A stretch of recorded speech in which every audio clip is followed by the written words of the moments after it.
कक्षा 10वीं की स्टूडेंट फाइनली आपके यहाँ पर सामाजिक विज्ञान का 101% आपके यहाँ पर रियल पेपर आ चुका है। आप लोग बहुत से रिकमेंड आ रहे थे कि सामाजिक विज्ञान का रियल पेपर लेके आओ, तो फाइनली आपके यहाँ पर सामाजिक विज्ञान का पूरा आपका रियल पेपर, ठीक है, आप यहाँ पर देख लीजिए, पूरा रियल पेपर हमारे पास आ चुका है और साथ ही हम पूरा पेपर आपको दिखाने वाले, ठीक है।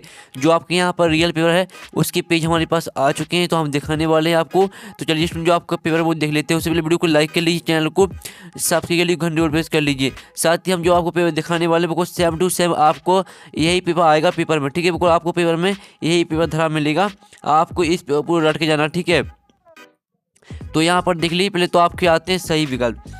तो आप यहाँ पर सही विकल्प आते, पहला आपका यहाँ पर आता है, तो पहला आपका आता आप यहाँ पर देख लीजिए, और निंद्रनाथ टैगोर द्वारा बनाए गए चित्र में भारत माता के हाथ में फूल हैं तथा वे हाथी और शेर के बीच कड़ी है। इस चित्र में हाथी और शेर प्रतीक है, ये आपको बताना। फिर दूसरा था, तो दूसरा देखते हैं, अवनालिका अपर्णा मृदा को बनाता है। फिर आपका तीसरा आता है, चौथा देख लीजिए, राष्ट्रवाद को जो 19वीं शताब्दी के अंत में एक शक्ति के रूप में उभरा का अर्थ है, ठीक है। अब यहाँ पर देखिए पाँचवा आपका यहाँ पर देखिए, पाँचवा आपका यहाँ पर आता है, सत्ता की साझेदारी सही है, क्योंकि आपका 6वां था, सकल घरेलू उत्पाद का मापन कौन करता है। जो इनके आंसर वो हम वीडियो के लास्ट में आपको बताने वाले हैं। पहले आप यहाँ पूरा पेपर देख लीजिए, फिर आपके आते हैं रेगिस्तान और सत्ता, ठीक है। तो आप यहाँ रेगिस्तान आते हैं, जल संरक्षण से संबंधित, खदीन एवं जोहद राज्य से संबंधित है। फिर आपका दूसरा था, सन 1918 में गांधी जी सूती कपड़ा कारखानों के मजदूरों के बीच सत्याग्रह आंदोलन चलाने डोंडो नगर पहुंचे थे। फिर आपका तीसरा आता, डोंडो अंतर्राष्ट्रीय एजेंसी मुक्त व्यापार की अनुमति देती है और देशों के बीच आपसी व्यापार पर काम करती है। फिर चौथा आता, पाँचवा छठवां देख लीजिए, ठीक है।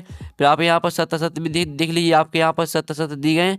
फिर आपके यहाँ पर आते हैं एक शतवाक में होता है, तो आप यहाँ पर एक छोड़िए, जो आपकी यहाँ पर सही जोड़ी है, सही जोड़ी आपको हम दिखा देते हैं। पहले आप यहाँ पर जो आपकी सही जोड़ी है, सही जोड़ी आपको दिखा देते हैं लीजिए। फिर आपके यहाँ पर आती है सही जोड़ी, जो कि आपके यहाँ पर कॉलम अवबा में दी गई है। आप पहली आती है भैरव देव डाक सेंचुरी, फिर दूसरी आती है श्रीलंका का प्राचीन, फिर तीसरी आती है बेल्जियम, चौथी आती है पहला विमुद्रीकरण, पाँचवीं आती है स्टेपलर और छठवीं आती है उद्योग कारखाना, ठीक है। जो इनके आप यहाँ पर देख लीजिए, पूरा आपका 101% आपका रियल पेपर को आपका यही पेपर आएगा और सॉल्यूशन भी हम आपको कराने वाले इसी वीडियो में, तो वीडियो पूरा देखना। फिर आपके आते हैं एक शतवाक में होता है, तो पहला आपका यहाँ पर था, क्रांति मानव जाति का जन्मजात अधिकार है जिसका अपहरण नहीं किया जा सकता, यह किसने कहा था। फिर दूसरा था, पूर्ण स्वतंत्रता का प्रस्ताव कब पारित हुआ था। फिर आप यहाँ पर देख लीजिए, आपके एक शतवाक में उत्तर दिए, तो चलिए आप यहाँ पर देख लीजिए।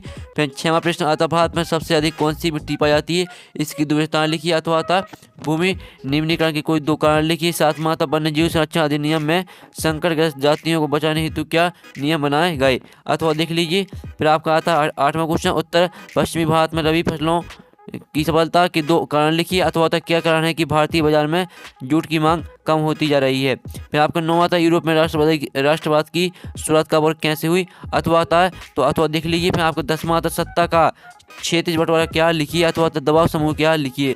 फिर आपका 11वां प्रश्न आता, 16वीं शताब्दी में अमेरिका की खोज ने व्यापार और जीवन को हर जगह कैसे बदल दिया, एक उदाहरण दीजिए। अथवा आता, होम चार्ज देशी खर्च क्या थे। फिर आपका 12वां आता, 12वां देख लीजिए, ठीक है। फिर आपका 13वां प्रश्न आता, भारत में महिला व पुरुषों की साक्षरता दर क्या लिखिए। अथवा था, महिलाओं का राजनीति में प्रतिनिधित्व से क्या तात्पर्य लिखिए। फिर 14वां था, विश्व बैंक की विश्व विकास रिपोर्ट के अनुसार समृद्ध देश एवं निम्न आय वाले देश के मानक क्या क्या है, ठीक है। फिर आपके 14वें का अथवा था, अथवा देख लीजिए। फिर आपका आता 15वां प्रश्न देख लीजिए। और 16वां प्रश्न आप यहाँ पर देख लीजिए, अर्थव्यवस्था को कितने क्षेत्रों में विभाजित किया गया लिखिए। और राष्ट्रीय ग्रामीण रोजगार गारंटी 2005 अधिनियम की प्रावधान लिखिए, ठीक है। और 17वां प्रश्न भी आप यहाँ पर देख सकते हैं, ये आपका यहाँ पर 17वां प्रश्न दिया गया, ठीक है।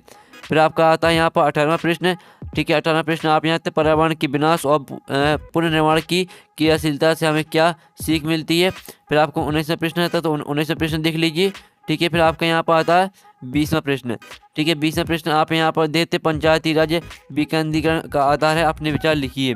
और फिर आपका 21वां प्रश्न आता है, सॉरी आपका जो 20वें का था वो 20वें का था देख लीजिए। और फिर आपका 21वां था, 22वां और 23वां, ठीक है। इस तरह से पूरा पेपर आपका कंप्लीट हो जाता है। कक्षा 10वीं के सामाजिक विज्ञान का पूरा आपका हमने रियल पेपर करा दिया, साथ ही वो आपका यही पेपर आने वाला है। और साथ ही स्टूडेंट आपको बता दें कि जो आपका इसका सॉल्यूशन है, सॉल्यूशन आपका नेक्स्ट वीडियो में आ जाएगा। 10 मिनट के बाद आपके यहाँ पूरा सोल्यूशन आने वाला है इसी चैनल पर। वीडियो को लाइक कर लीजिए, चैनल को सब्सक्राइब कर लीजिए। तो यहाँ पर नेक्स्ट वीडियो मिलते हैं, जब तक टेकिन बाय बाय।